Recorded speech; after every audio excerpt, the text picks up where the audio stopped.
Well, this is a great pleasure for me each year to be able to present these awards. And just a few remarks about what this occasion means here, at least to me. Moscow has this critical mass of these extraordinarily generous, compassionate people, yourselves among them. But we're not pushovers. And what we see around the region, around the country, is some momentum toward generating hate or intolerance and violations of human rights.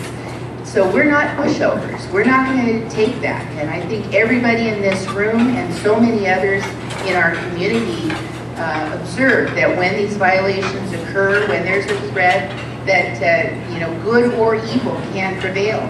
It's not respective of jurisdictional bounds, and so for those who would be vigilant, for those who would be compassionate, for those who would be educators, there are great opportunities, and I think Moscow is a terrific model for moving those values forward.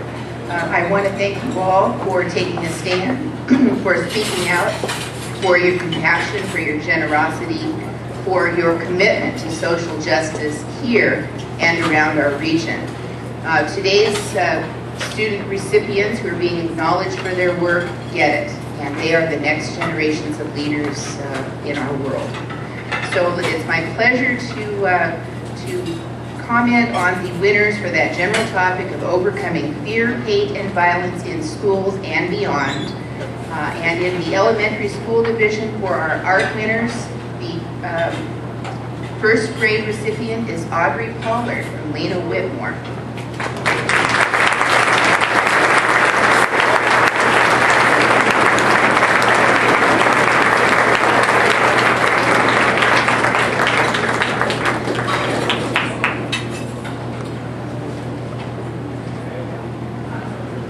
Like we have gift cards from Book People of Moscow as well. Just to let family members and friends know, there are going to be opportunities for posing for individual photos after all of the awards are presented today, but if you're quick with the shutter, we'll let you grab those as well.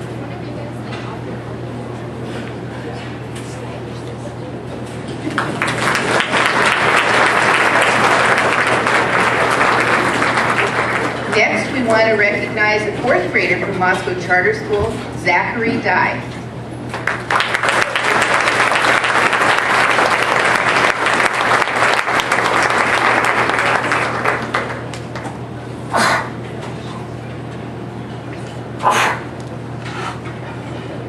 We want to recognize Andy Cook, who is a fifth grader from Russell Elementary.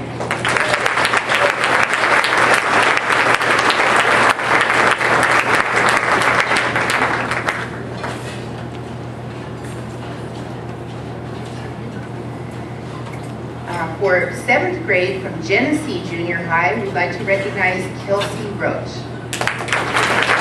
Kelsey's not able to be here today, so we'll make sure she receives that plaque and the gift cards from Book People.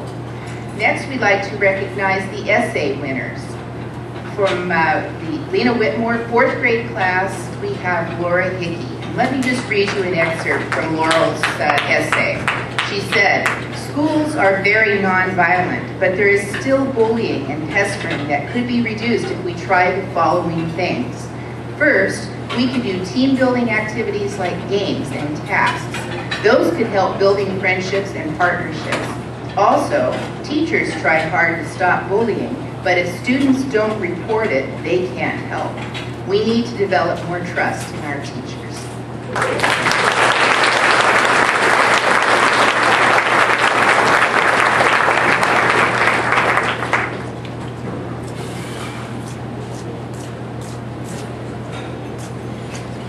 In the fifth grade from Potlatch Elementary, I want to recognize Madison Biggins, who wrote this.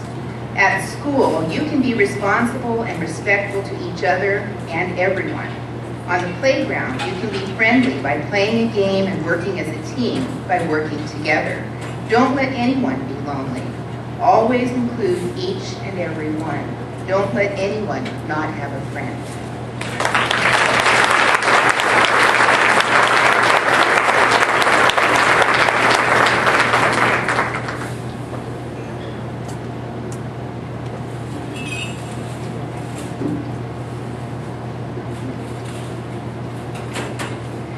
And next, from Moscow Middle School, I'd like to recognize Aurora Pirshanowski.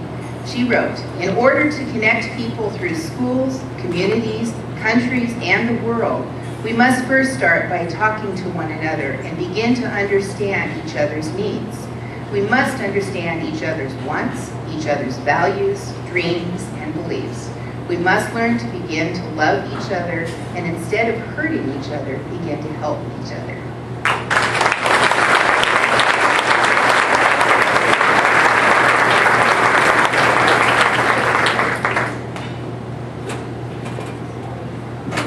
Let's see, is Luke Miller here today?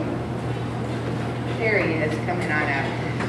Luke is a 10th grade student from Moscow High School, and he wrote, "When Martin Luther King, at the age of 26, experienced nonviolent protests during the Montgomery bus boycott, a fire was sparked that continued to burn in him until the day he died. Because he was determined to fight injustice and peaceful revolt without waiting for the command of others, he changed the world in a way that will never be reversed." Luke's essay concludes with this: "We must remember one thing. No matter what, we must not give up hope. Justice cannot wait."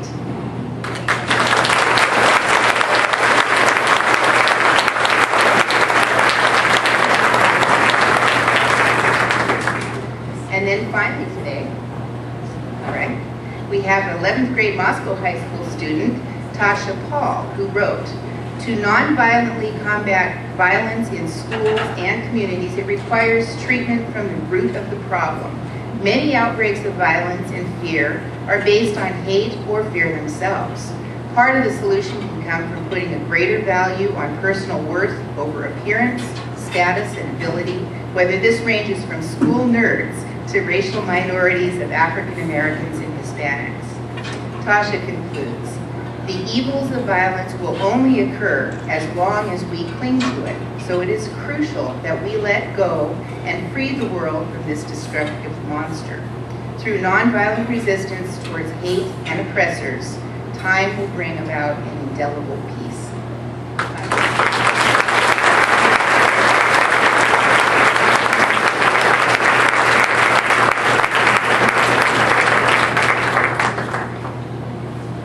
Okay, and for family members who'd like to get a group photo, we'll do that now too.